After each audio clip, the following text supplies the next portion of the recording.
Or later, everything gets done. I have to cut the cross member off of this car because the previous owner welded it on, and of course you need to remove it if you need to work on the transmission or transfer case. So of course I decided to use my 4.5-inch grinder.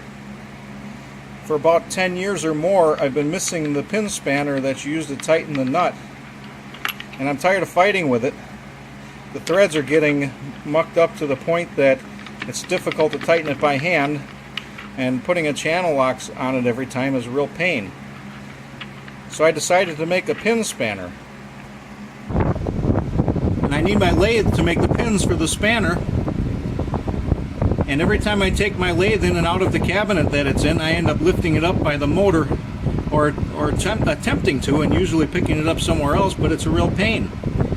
So I screwed down a couple of these drawer handles, these drawer pulls or handles or whatever these things are, onto the base for my lathe so I can get it in and out of the cabinet without wrecking anything.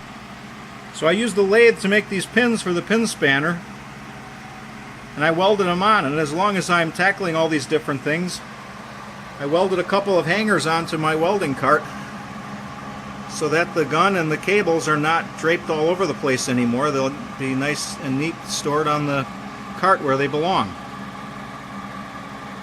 Took me a little bit of time to do all this stuff, but now it's done and I never have to do it again. I'll have to do different similar things the next time around.